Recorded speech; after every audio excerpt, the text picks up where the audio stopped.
como ya mencionaron, mi nombre es Alondra, vengo por parte de la unidad familiar número 1, pues más que nada para darles una pequeña información sobre lo que es el cáncer de mama y la autoexploración. Actualmente es la primera causa de muerte en mujeres por cáncer. Esto afecta en más que nada a nuestra derechohabiencia, mujeres de 25 años o más. Cada año se diagnostican alrededor de 15,000 mujeres con este padecimiento en nuestro seguro social, incrementando el número de mujeres que viven con esto. ¿Qué es el cáncer de mama? Básicamente es el crecimiento anormal y descontrolado de las células de nuestro tejido mamario. Esto no excluye a los hombres. Esta es una enfermedad curable si la detectamos a tiempo. ¿Cómo podemos detectarla a tiempo? Realizando nuestros chequeos. Las muertes por cáncer de mama han aumentado un 27% entre 1998 y 2005. ¿Cuáles son los agentes de peligro? Hay factores que podemos y que no podemos modificar. ¿Cuáles son los que no podemos modificar, que nos predisponen a este cáncer? Ser mujer, genética, que alguien en nuestro árbol genealógico padezca o haya padecido algún tipo de cáncer, nuestra salud reproductiva o nuestro historial reproductivo. ¿A qué me refiero? Bueno, tengo un hijo, pero no amamanté, no tengo hijos, o tengo hijos y amamanté, o probablemente estuve embarazada y por alguna causa lo perdí. Esos son los factores de nuestro historial reproductivo. También podemos hablar de lo que es la menstruación antes de los 12 años y que se retire posterior a los 50. Estos son algunos de los que ya les comenté y hay factores que podemos modificar o los modificables. ¿Qué puedo yo modificar? Mi estilo de vida. ¿A qué me refiero? ¿Qué como? ¿Cómo me ejercito? Y mi peso. Porque se ha visto que este cáncer se ve más afectado a las mujeres que padecen o tienen algún sobrepeso. Tenemos signos y síntomas, son 12. Creo que la imagen nomás nos muestra 8, pero son 12. Están los hundimientos o el hundimiento. Hundimientos son 2 o más faltas de tejido mamario o como si les faltara en ese espacio. También está lo que es el enrojecimiento y ardor. Eso también nos puede pasar o podemos recurrir a eso, podemos padecerlo durante nuestra menstruación. Pero si eso es mucho antes o después o es completamente permanente esa molestia, no es normal. La piel de naranja, que la hemos escuchado en varias ocasiones, ¿a qué nos referimos? A que la piel de los pechos o los poros de los pechos estén dilatados, incluso se sienta otra textura en nuestra piel. También estamos hablando de la salida de líquido. Si ustedes mujeres no están embarazadas o están lactando, no tiene por qué salir ningún tipo de líquido, ni blanco ni transparente, mucho menos sanguinolento.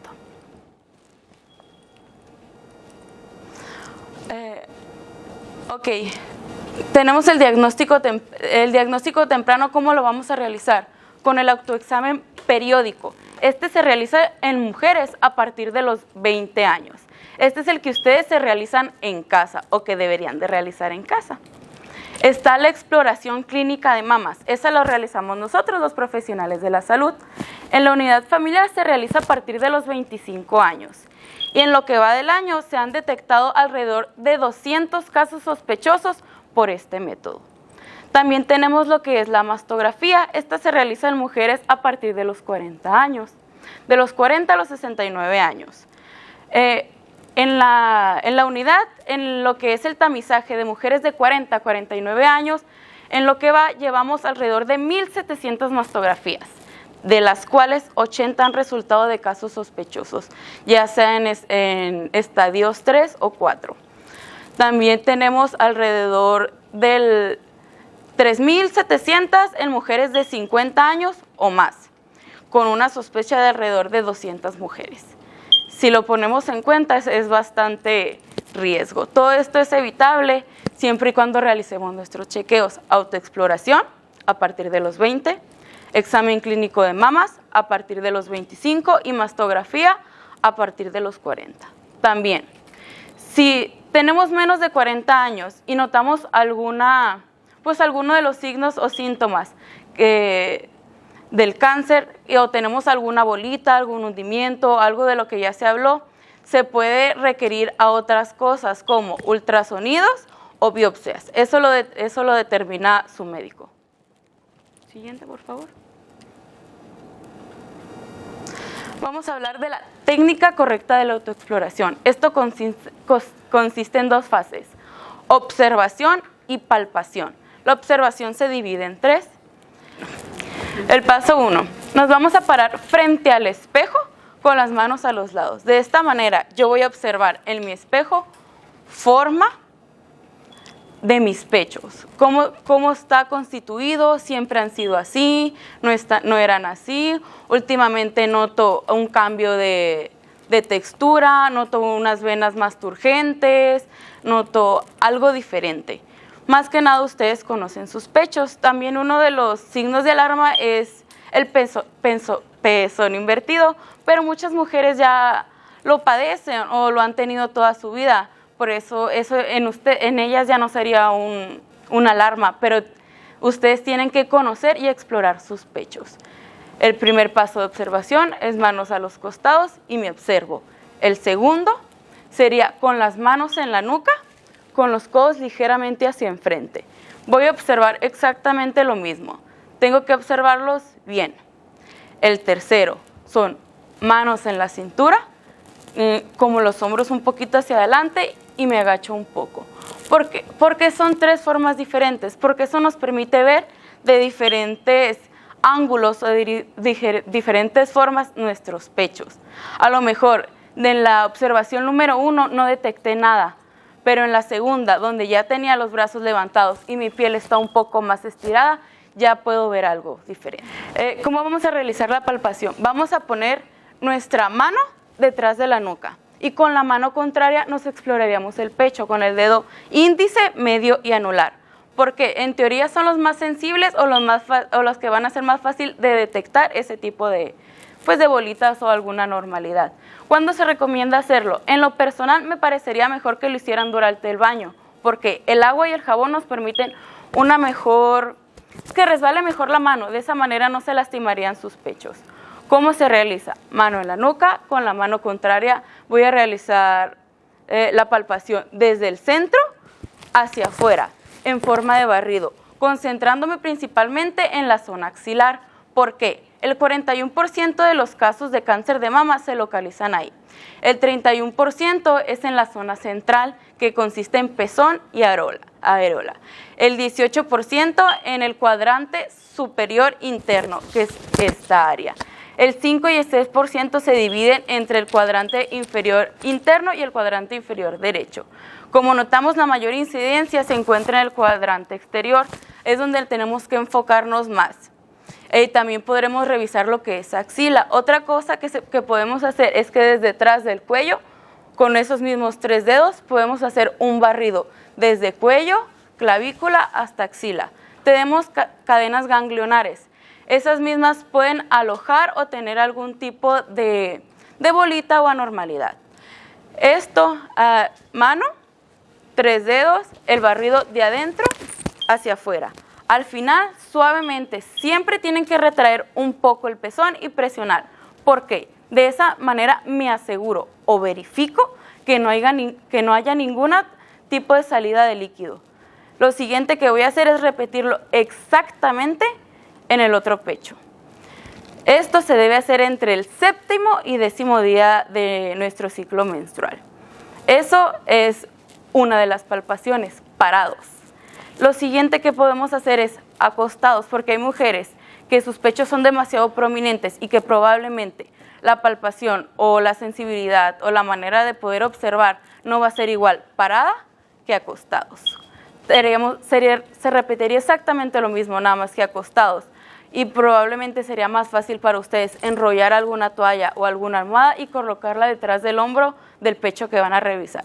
De esa manera les permite estirar o acomodar de cierta manera la piel o los pechos para que puedan revisarlo. A lo mejor no lo notaron parados, pero acostados debido a la gravedad y a que el pecho de cierta manera se aplasta, por así decirlo, es más fácil que ustedes lo noten. Les voy a pedir un favor, todos se van a levantar. Como les recuerdo, el cáncer de mama no excluye a los hombres. Entre el 0.5 y el 1% del cáncer de mama se presenta en los varones. E igual, todos los varones aquí tienen madres, hermanas, abuelas o algún familiar mujer que representa algo para ustedes. ¿Qué vamos a hacer primero? Vamos a hacer la técnica de autoexploración. Primero, ¿cuál era el primer paso? La observación. Manos a los costados. El segundo, manos en la nuca, codos ligeramente hacia el frente. Ahí tengo que empezar, desde el primer paso tengo que observar. El último, manos en cintura, codos hacia el frente y ligeramente. Otra cosa que solemos hacer para las personas que tienen mucho pecho es exactamente eso, agitar un poco, porque eso nos permite mayor visibilidad o ver algo que a lo mejor no pudiéramos haber visto de otra manera. Ahora les voy a pedir mano a la nuca, dedo índice, medio y anular al pecho, firme pero gentil, de al centro hacia afuera, con principal atención en lo que es axila, ¿ok? Al final siempre retraemos un poco el pezón y presionamos, ¿ok? Se repite exactamente en el brazo contrario. Mano a la nuca, índice, medio y anular, centro del pezón y de adentro hacia afuera, con principal atención en la axila. Entonces, al final retraemos y presionamos. Eso es todos los meses. Igual, si ustedes detectan algo y no están seguros, porque probablemente no tienen esa capacidad o como esa afinidad o esa costumbre de realizarlo, pueden acudir a los módulos de atención preventiva que se encuentran en las unidades. Atendemos de 8 de la mañana a 8 de la noche, de lunes a domingo. ¿Ok? Sería todo. Muchas gracias. La intención, adelante. La intención de charlar sobre este tema es, primero que nada, aclarar mitos, tratar de sacar todas las dudas posibles y que ustedes puedan tomar las acciones o las medidas correspondientes dependiendo de lo que vean. No es lo mismo una recomendación para una mujer que para un hombre y no es lo mismo una recomendación para familiares con cáncer de mama o inclusive hasta en los mismos grupos de edad, ¿sale? La intención es que ustedes puedan salir de estas dudas, ¿sale? El día 19 de octubre es un día que la Organización Mundial de la Salud toma como pivote desde 1991 con la intención de sensibilizar y concientizar. Eso vamos a tratar de hacer en estas diapositivas, que ustedes puedan ser un poco más sensibles en el tema y tener un poco más conciencia de lo que pueda existir normal o anormal y que ustedes puedan tomar decisiones o a las acciones pertinentes dependiendo de lo que veamos, ¿no? Este es un hashtag que tiene ya algunos tiempos, lo van a encontrar en casi todas las redes sociales. En muchas ocasiones, si ustedes lo ponen en sus redes, lo van a encontrar y van a poder inclusive obtener mucha más información. Me pedían a mí esta plática que hablara sobre mi experiencia. Yo les voy a ser sincero, la experiencia de nosotros los médicos es muy diferente a la experiencia de las pacientes o inclusive a la familia. Creo que es muy importante para nosotros al hablar de experiencia siempre tener testimonios de la gente que ha estado específicamente sufriendo ese tipo de enfermedad, no solamente el paciente, sino también la familia, para poder llevarnos a lo mejor más conciencia sobre esto. Mi experiencia médica a lo mejor puede hablar sobre trastornos en el área o disfunciones que se puedan generar de esto en el área familiar o en la propia paciente y obviamente pues la experiencia que tengamos o no con respecto a los resultados del cáncer. Esta plática no va a estar tanto enfocado a esa, al final a lo mejor les pongo un poquito de mi experiencia, pero la finalidad específicamente es sensibilizar y concientizar. Vamos.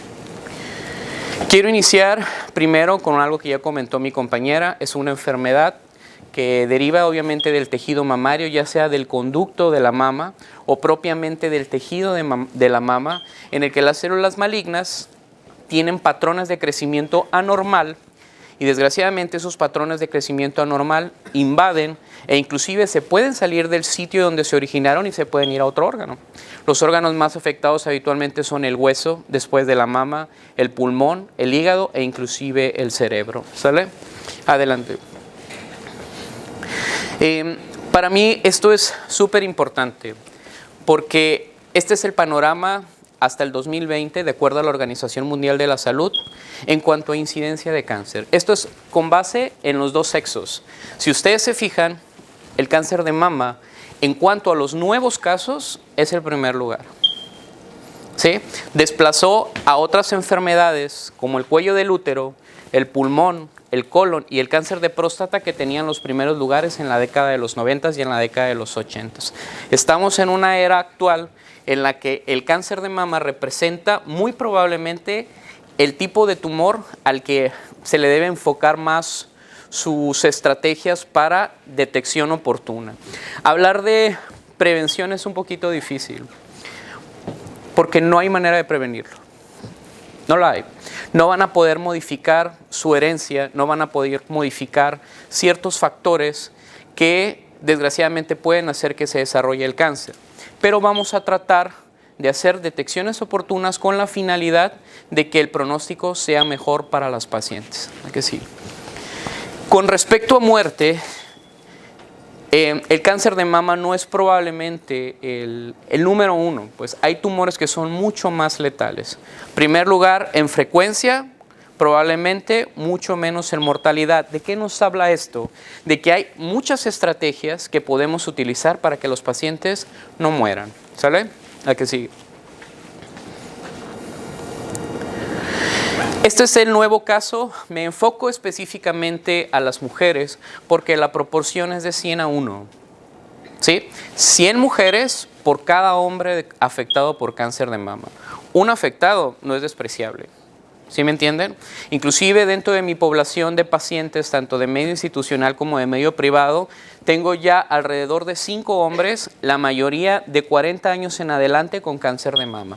Quiero enfocar específicamente al grupo femenino, aunque me da gusto que la plática sea con un grupo heterogéneo de hombres y mujeres, con la intención de que podamos obviamente enfatizar en este grupo, ¿no?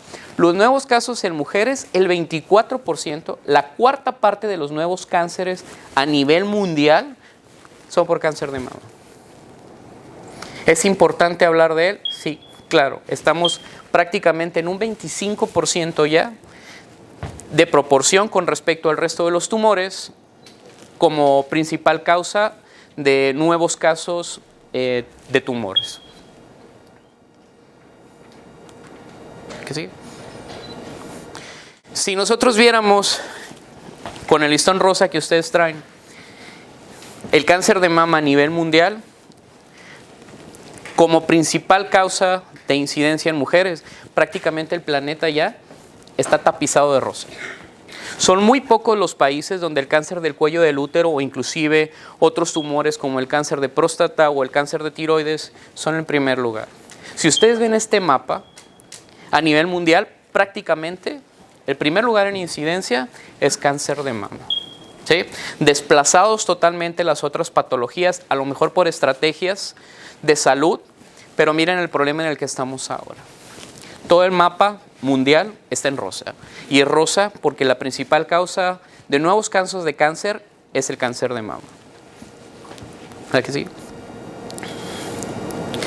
En nuestro país, de acuerdo a la Organización Mundial de la Salud, el 15% de los nuevos casos de cáncer es cáncer de mama. Y es el primer lugar. Otra vez, adelante. Si vemos a mujeres, ese 15% se duplica. ¿Sí entienden la diferencia? O sea, en las mujeres pasamos hasta un 30% casi en cuanto al número de tipos de cánceres nuevos. ¿Sale? Una tercera parte de los cánceres que se detectan en México en mujeres es el cáncer de mama. ¿Que sí? El panorama nacional, de acuerdo al INEGI, en su comunicado del 2021, la mayor parte de los datos son referentes al 2019, pero son datos bastante actuales. Aquí nos da cierto aliento que Sonora prácticamente está dentro de los rangos más bajos en incidencia. Pasamos a la siguiente diapositiva. Nuevos casos. Pero desgraciadamente, la mortalidad por cáncer de mama en mujeres de más de 20 años en Sonora es la más alta. Sí, tenemos poquitos casos, pero se nos mueren más. ¿Qué creen que pueda estar pasando? Pregunta abierta, a quien quiera corresponder. Es una observación muy adecuada. ¿Por qué? Nuestras pacientes están llegando probablemente, uno más, en etapas más avanzadas al diagnóstico. ¿Qué refleja esto? Retraso en los tratamientos. ¿Qué ocurre? Se nos mueren más. Nos sentimos muy orgullosos de que nuestra incidencia es baja, pero nuestra mortalidad es alta. ¿De qué me sirve tener baja incidencia si se nos mueren las pacientes? No tiene sentido. Entonces, aquí es donde tenemos el problema. Solamente el 15% de nuestras pacientes están llegando en etapas tempranas. Y ahí nosotros, como médicos, ya no podemos hacer mucho. Si mi paciente llega en etapa temprana, es donde yo puedo influir con un tratamiento, a lo mejor multimodal, y proceder a un evento de curación. Y les voy a ser sincero, tengo pacientes con vigilancias de más de 10 años que ya las estamos dando de alta. Sí, hay enfermedades a lo mejor mucho más agresivas que se pueden llevar a los pacientes antes, pero el cáncer de mama detectado a tiempo nos permite a los pacientes egresarlas a que sigan su vida habitual normal. Para muchas mujeres, estar 10 años más con su familia, 10 años más vivos, sin evidencia de enfermedad y más, pues vale la pena. ¿A que sí? Esta es la tasa de mortalidad por edad. Sabemos que el cáncer de mama es mucho más frecuente mientras más grande sea la persona, pero esto no debería de pasar. Estar haciendo detecciones en mujeres tan jóvenes. ¿Sí? Si ustedes se fijan, tenemos casos aquí. Vean cómo se eleva antes de los 50 años. Obviamente sabemos que de 60 más, cualquier lesión es más probable que sea maligna. Por eso yo sí recomiendo que los estudios se sigan haciendo, a pesar de que las guías digan que después de cierta edad ya no se debe hacer nada. He tenido pacientes de más de 85 años con cáncer de mama. Y hay estrategias de tratamiento también específicamente para ellas. ¿Es que sí? Esto es con respecto a México. Esta es una representación de una estrategia que utiliza el gobierno de la Ciudad de México y el gobierno nacional con la finalidad de llevar a conciencia social sobre el cáncer de mama, y pinta prácticamente todos los monumentos más importantes del país de rosa, específicamente el 19 de octubre, con la finalidad de que la gente, pues obviamente, aunque sea, le llame la atención. ¿Sale? La que sigue es la segunda causa de muerte entre mujeres de 30 a 54 años de edad. Obviamente se eleva todavía más en las pacientes de más de 60 años. El problema de esto es que la Organización Mundial de la Salud prevé casi un aumento del 50% en esto a 20 años. ¿Qué quiere decir? Que el aumento va a continuar. ¿Sí? Entonces vale la pena tratar oportunamente a las pacientes, ¿no? Que sí. Los factores de riesgo para el cáncer de mama, ya mencionó algunos mi compañero ahorita, pero son heterogéneos, son multifactoriales. No nada más es un factor del riesgo el que le puede desencadenar cáncer a una mujer. Tenemos factores familiares, ciertas formas de predisposición genética, factores hormonales, como los que mencionó ahorita mi compañera, dieta, estilos de vida. La densidad mamaria se refiere a qué tan densa o qué tanto tejido mamario tiene la mujer. Los factores ambientales, y hay ciertos tipos de enfermedades mamarias benignas que pueden cambiar. ¿Sí? No porque me digan, ¿sabe qué, doctora? A mí me dijeron que tenía mastopatía fibroquística, o me dijeron que tenía un fibroadenoma. ¿Sí? No se tiran a la bolsa esos, ¿sí? A la bolsa de basura. Eso se vigilan y se toman las acciones correspondientes, porque son factores de riesgo que pueden desencadenar cáncer a futuro. El sexo femenino, obviamente, ya lo vimos, la proporción de 100 a 1, mayores de 60 años tienen más riesgo, generalmente mujeres de raza blanca. Factores hormonales, desgraciadamente no modificables, la primera menstruación antes de los 12 años, la última regla después de los 55 años. Esto nos habla e inclusive no tener hijos o tener hijos después de los 35 años. Esto se refiere a más periodos de influencia hormonal. Empecé a arreglar muy pronto, terminé de arreglar muy tarde, no tuve hijos, quiere decir que siempre estoy con mis periodos y mis hormonas. El factor hormonal es súper importante para el desarrollo de cáncer, ¿de acuerdo? Terapia de reemplazo hormonal, aunque generalmente va más en relación a las pacientes que ya no arreglan. Tabaco, obesidad, inclusive hay asociaciones ya de trabajos nocturnos como causa de cáncer de mama. ¿Sale? La que sigue. Con respecto a otra duda que surge muchísimo es el factor de la herencia. Ay, es que mi tía tercera tuvo cáncer de mama. ¿Ok? Puede ser un factor de riesgo que siempre ustedes tengan que mencionar. Mi mamá tuvo cáncer de mama. Mis tías tuvieron cáncer de mama. ¿Sí? Sí es un factor de riesgo que hay que mencionar, pero quiero que les quede bien claro esto. Solamente el 20% de las mujeres que tienen cáncer de mama tienen componente hereditario. ¿Qué quiere decir? Que 8 de cada 10 mujeres que tienen cáncer no tienen componente de herencia. Y son por mutaciones propias. Si ustedes me dicen, ok, tengo varias familiares en primer grado afectadas, importante. Mi hermana, mi mamá, sus hermanas, mi abuela. En varias líneas hay que tomarle como punto y foco de atención. Y aumenta el riesgo hasta 3 veces con familiares de primer grado. Hermanas, mamá o inclusive la abuela. ¿De acuerdo? Es un factor muy heterogéneo porque no todas las pacientes se asocian específicamente a herencia.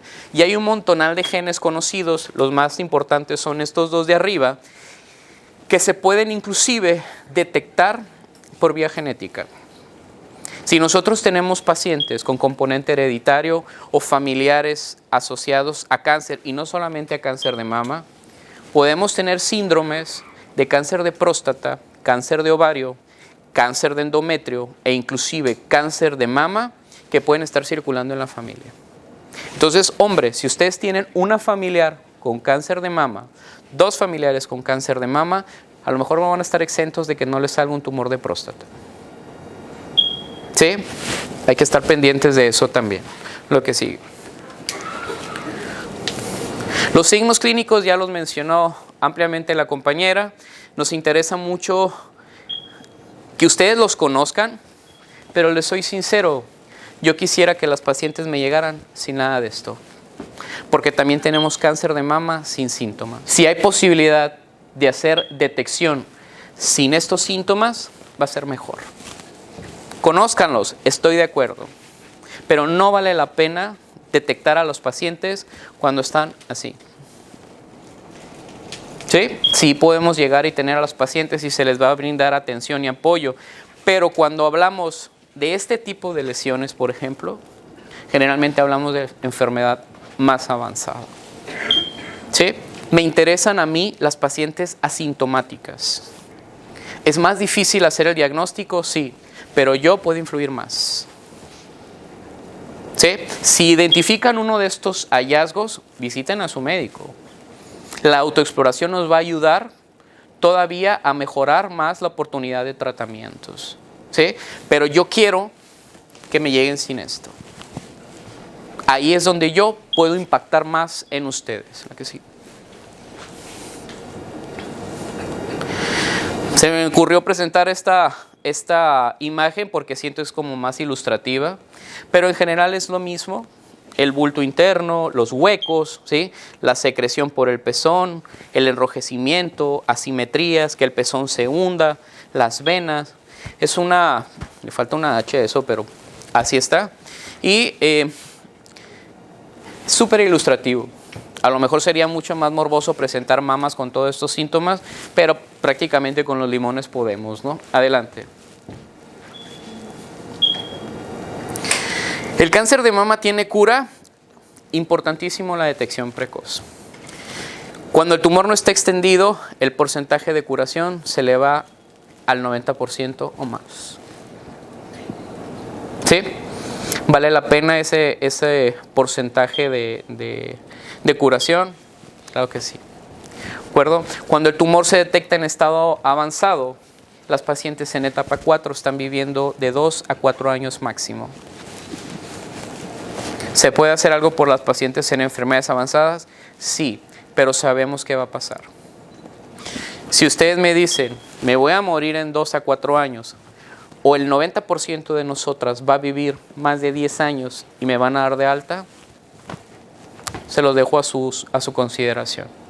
Yo sí lo tomo, tranquilamente, ¿sale? Por eso, los programas de detección, como los que realizan en las unidades de medicina familiar, son súper importantes. Ahorita les voy a presentar una tabla de más o menos cómo deben de ir dirigidas esos programas, ¿no? Adelante. ¿Cómo puedo detectarlo oportunamente? Esto es multimodal. Hay muchas maneras en las que ustedes pueden optar por una detección oportuna. La que sigue. Primero que nada, lo que ya mencionó la compañera, la exploración visual y la exploración física. La que sigue. La mastografía. Es importante la mastografía porque nos ayuda a detectar hasta un 80% de las lesiones no palpables. Así quiero que me lleguen las pacientes. Si el doctor me dice, ¿sabes qué? Es que yo no puedo prevenir un cáncer, pero con un estudio puedo detectar las lesiones anormales antes de que se toque, ¿vale la pena hacerlo o no?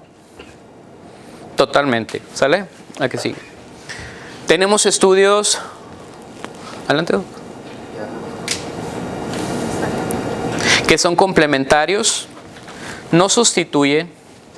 Habitualmente los estudios de mastografía y ultrasonido, más que sustituir uno por otro, son complementarios. Si a ustedes les dicen, la mastografía produce cáncer, bueno, existe cierta literatura que dice que después de 1000 mastografías podemos llegar a tener cáncer. Bueno, 1000 mastografías, una paciente no va a llegar ni a 10 a lo largo de su vida. ¿Sí me entienden? Entonces la probabilidad es muy baja. Y sí, cuando tenemos dudas diagnósticas o tenemos mujeres jóvenes, el ultrasonido puede ser una estrategia muy buena para poder orientarnos e inclusive complementar a lo que se ve o no en la mastografía. ¿A qué sigue? Existen otros estudios como la resonancia magnética e inclusive ya hay estudios mucho más avanzados como la mamotomografía con la intención de hacer reconstrucciones y detectar inclusive lesiones. Todavía no los tenemos en este medio, pero existen posibilidades. Y lo que siempre me preguntan las pacientes, doctor, me salió BIRATS 3, me salió BIRATS 2, me salió BIRATS 1. Para las que se han hecho algún estudio, esto ya genera estrés. A partir de aquí, es sospechoso. BIRATS 3, vigílalo. BIRATS 2 y BIRATS 1, tranquilos. Vamos a vigilancia como habitualmente se hace para una mujer de su edad. ¿A que sí? ¿La detección oportuna influye en la esperanza de vida? Sí. Mientras más grande sea la lesión, le damos una, por favor, más es la probabilidad de ganglios linfáticos afectados. Cuando tenemos tumores de menos de 1 centímetro, la probabilidad de que ustedes tengan enfermedad axilar es del 5%. Cuando tenemos tumores de más de 5 centímetros, esa probabilidad se va arriba del 80%. ¿Sí? Desgraciadamente, mientras más grande sea el tumor, mayor probabilidad de ganglios axilares y es más probable que recaiga la paciente. ¿A qué sigue? Y la invasión a los ganglios de la axila influye directamente en la probabilidad de metástasis sistémicas. ¿Qué quiero decir? Tumores pequeñitos, menos probabilidad de metástasis a la axila, menos probabilidad de metástasis sistémicas. ¿Sí? Importante o no detectar a los tumores lo más pequeños que se pueda. Sí, porque mientras más pequeño sea el tumor, menos es la probabilidad de que ustedes tengan invasión a la axila y menos probabilidad de que tengan metástasis o recaída posterior a los tratamientos. ¿A qué sigue? ¿Cómo puedo detectarlo oportunamente? Continuando a lo que ya dijimos de la autoexploración, de la exploración clínica, de los estudios de imagen. Ya cuando lleguen con su médico, se optará por un tipo de biopsia o algún otro tipo de tratamiento quirúrgico. ¿A qué sigue? Los programas de detección precoz del cáncer de mama son un conjunto de actividades encaminadas a disminuir la mortalidad. ¿Sí? Detectar tumores en estados precoces mejora la calidad de vida de las pacientes porque disminuimos la probabilidad de hacer tratamientos muy radicales que les puedan llegar a tener más complicaciones. ¿Sale? El que sigue. A grandes rasgos, me gustaría que se llevaran esta parte. La historia y exploración física es súper importante tanto para pacientes asintomáticas, con mayor razón para una paciente que tenga un síntoma mamario como dolor, como a lo mejor el tumor palpable o cualquiera de los otros que ya se mencionaron. Las pacientes de riesgo alto son pacientes que tienen antecedentes familiares o antecedentes propios de cáncer de mama, pacientes que recibieron radiación a la pared del tórax por a lo mejor algún otro tipo de enfermedad y la predisposición obviamente genética, ¿sale? Si ustedes son del grupo de pacientes de riesgo normal, hay que hacer examen clínico por lo menos cada año, después de los 25 años. ¿Sí? Perdón, después de los 40 años, esto es anual. Antes de los 40 años puede ser hasta un promedio de 1 a 3 años.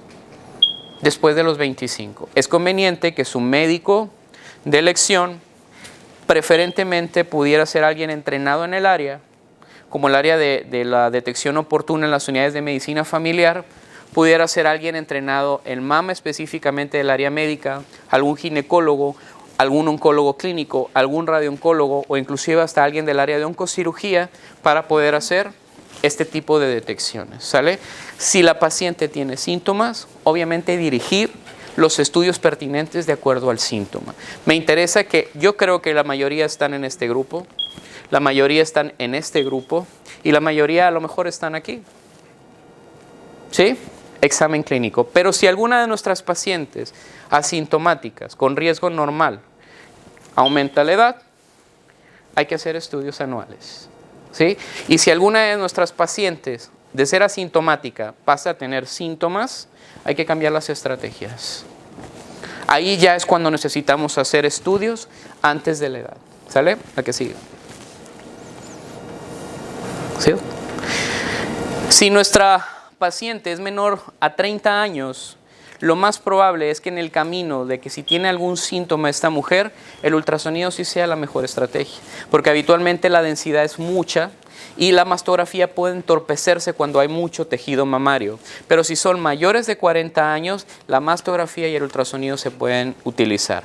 Inclusive podemos tener pacientes de menos de 30 años a las que le podemos hacer mastografía dependiendo de los síntomas que tengan. Que sean menores de 40 no quiere decir que no se puedan hacer mastografías. Sí se puede. ¿Sí? Que sean mayores de 40 años no quiere decir que exclusivamente se deban hacer mastografías. Se evalúa el caso dependiendo de los síntomas de la paciente.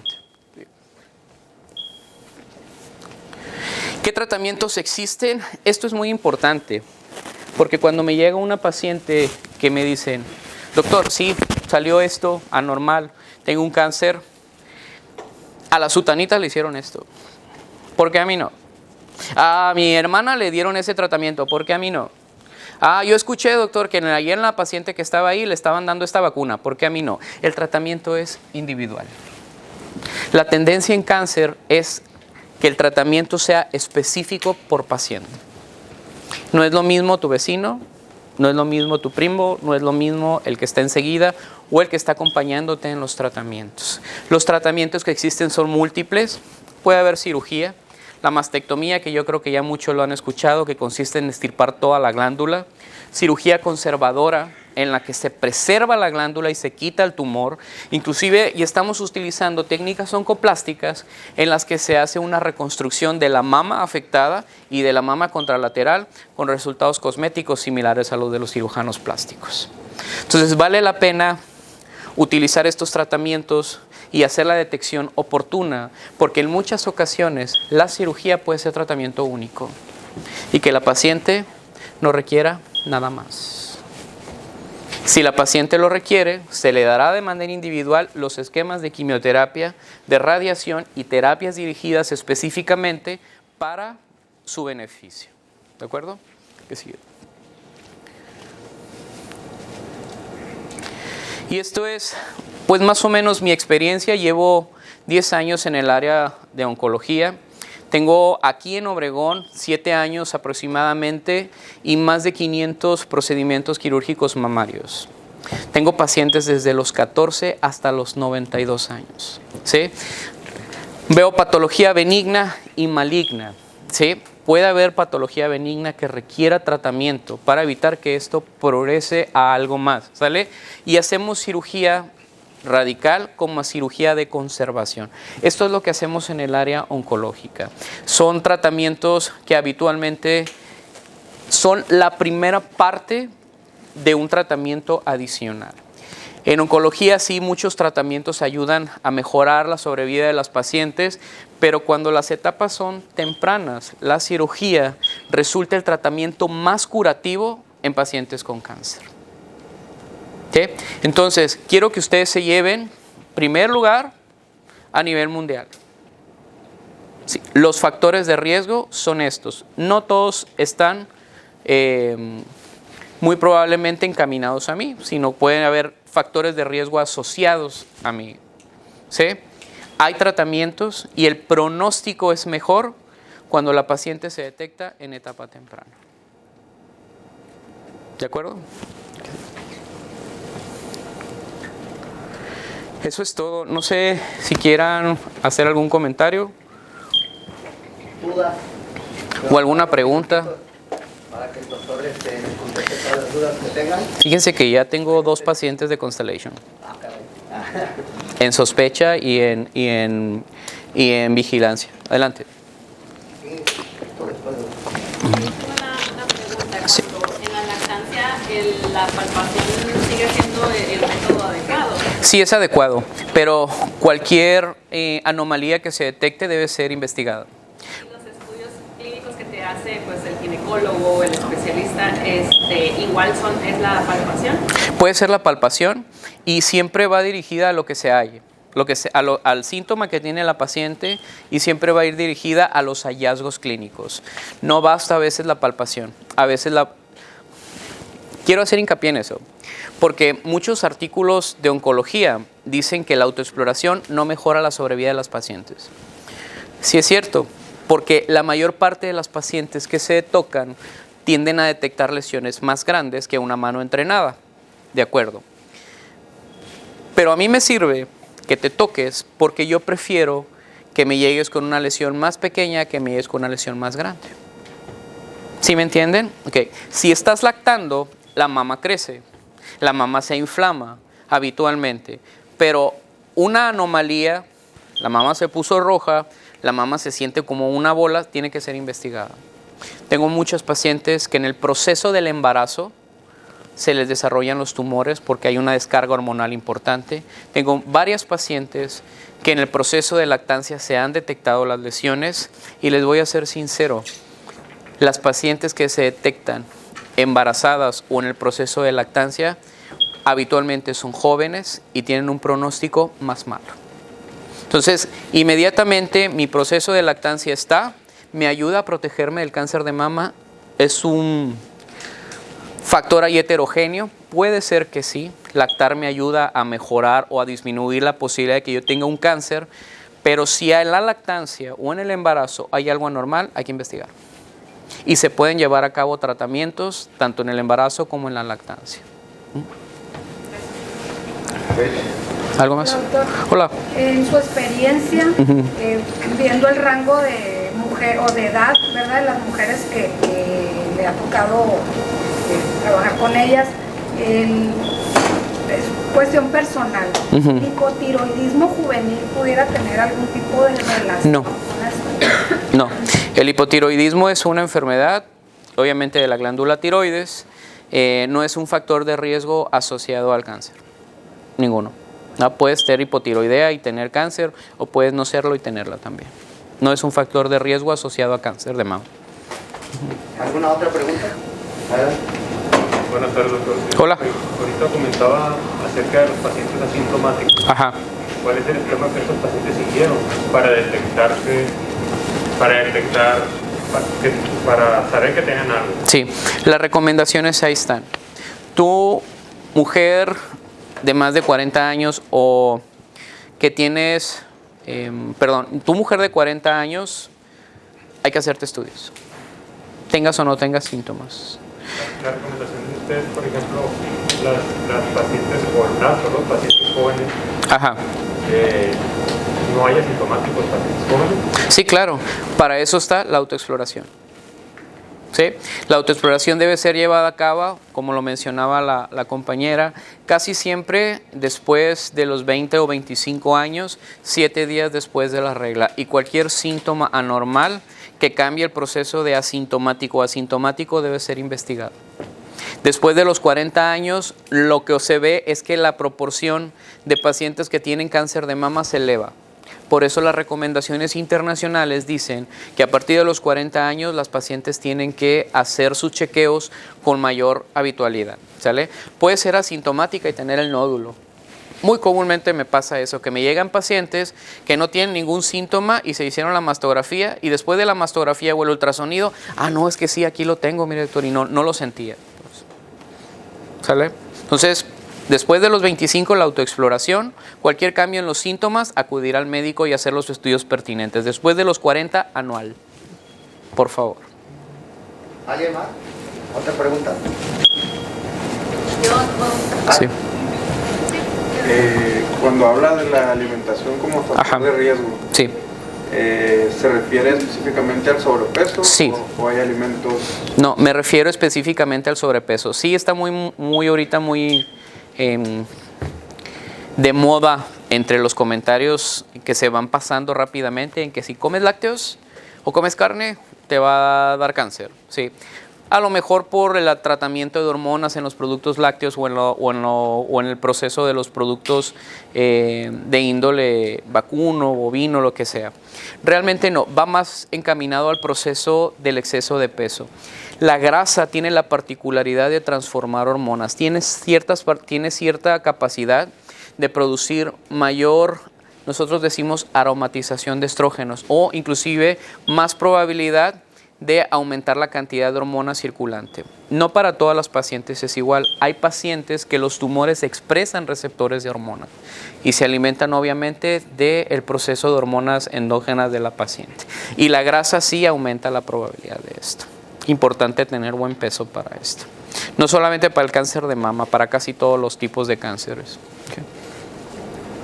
Usted mencionaba ahorita que una mano experta pues es más probable que detecte con la palpación un tumor, pero una mano que no es experta, ¿de qué tamaño es más probable que Sí, las manos no entrenadas, es importante conocerse, porque cuando tú te tocas y sientes tu tejido mamario normal, cualquier cosa que tú notes anormal puede ser a lo mejor un indicativo para que tú te vayas a algo más.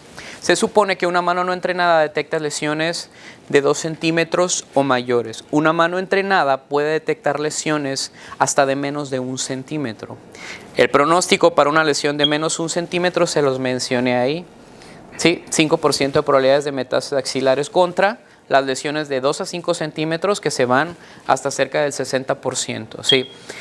Precisamente por eso dicen que la autoexploración no sirve, pero les vuelvo a decir, siempre es bueno tocarse porque a mí me preferiría encontrar una paciente con una lesión de 2 a que se deje una lesión de 5.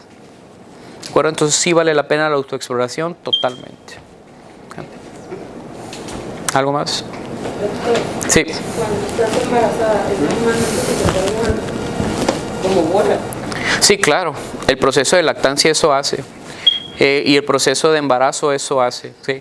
El tejido mamario se está adaptando para la lactancia. ¿Sí? Cualquier bola que persista, cualquier bola que sea normal, entonces se tiene que investigar. ¿Okay? No porque estén dando pecho o porque estén embarazadas tienen más riesgo de cáncer, no. Pero si hay lesiones, tienen que ser investigadas. Había una pregunta atrás, perdón. ¿Es un factor tener endometriosis? No, para nada. La endometriosis es una cuestión distinta, es la principal causa de dolor pélvico crónico en las mujeres. ¿Sí? Es muy común que se formen quistes, es muy común que se formen algunos trastornos inflamatorios en la pelvis, pero no es un factor de riesgo para cáncer de mama. ¿Sale? Tampoco para cáncer de ovario. me mandan muchas pacientes con endometriosis, con sospechas de cáncer de ovario. Habitualmente el pronóstico es muy bueno de las endometriosis. Ahora sí. La cuestión de la alimentación y del ejercicio, Ajá. entonces, no, o sea, ¿juega un factor prevenible para la...? Les vuelvo a decir que la prevención es difícil. No podemos hablar de prevención. Porque les vuelvo a decir que la enfermedad o el cáncer es heterogéneo. Son muchos grupos de factores. Te voy a poner un ejemplo de otro tipo de cáncer. Me llegan muchos pacientes con tumores de piel y me dicen, oye doctor, es que me salió esto. Sí, el factor de riesgo es la exposición solar. Ya no voy a salir al sol. No, señor, esto viene de atrás. ¿Sí me entiende? Entonces, el cáncer es una enfermedad heterogénea. No es solamente un factor de riesgo. Prevenirla es difícil. Podemos hacer estrategias para detectar oportunamente o para disminuir la probabilidad de tener a lo mejor esos factores de riesgo que me van a hacer evolucionar algo más. Si me dicen, tengo una familia con cáncer de mama, ¿qué estrategias puedo hacer yo para que a mí no me dé? Análisis genéticos, mantener buen estilo de vida, una alimentación saludable y a lo mejor cambiar mis procesos de detección. Si tengo una familiar con cáncer de mama y mi familiar debutó a los 40, ahí es donde vienen las indicaciones especiales. A partir de los 30 hay que hacer detecciones y cambia de las pacientes asintomáticas o sintomáticas. Por eso les mencionaba los factores de alto riesgo donde se tienen que modificar las estrategias. ¿Algo más? ¿Alguien más? Es un tema bastante... El color de la piel que también influye ahí. No. Es claro. Habitualmente se habla más de las pacientes de raza blanca, pero realmente ya la raza no influye tanto. Tanto tenemos pacientes latinas, pacientes asiáticas, pacientes afroamericanas, africanas, de Medio Oriente, de la raza que quieran, que pueden llegar a tener cáncer de mama. ¿Vale? Habitualmente lo que ocurre es que la mayor parte de las estadísticas se hacen en países de primer mundo donde la mayor parte de la raza es blanca. ¿Sí? Y obviamente tenemos mucha más mortalidad, inclusive en países de tercer mundo donde no hay esos procesos de detección o de estadística. Pues, ¿vale?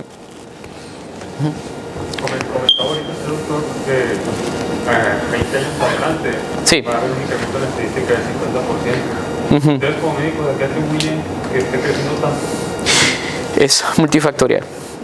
Tiene que ver los procesos de herencia, tienen que ser los procesos de exposición, a lo mejor a sustancias que ni conocemos, la influencia hormonal y les voy a ser sincero, lo que está pasando también es que tenemos población mucho más vieja ahora y la otra, pues hay grupos o tenemos enfermedades que están cambiando sus comportamientos de atrás ahora y la otra, tenemos más programas de detección. Eso es lo que está ocurriendo también. En muchas ocasiones o en el pasado la gente se moría a lo mejor mucho más joven y llegaba a una infección y ¡pum! Se acababa todo el pueblo la infección. Ahora tenemos mucha más sobrevida y tenemos mucha más posibilidad de detección oportuna.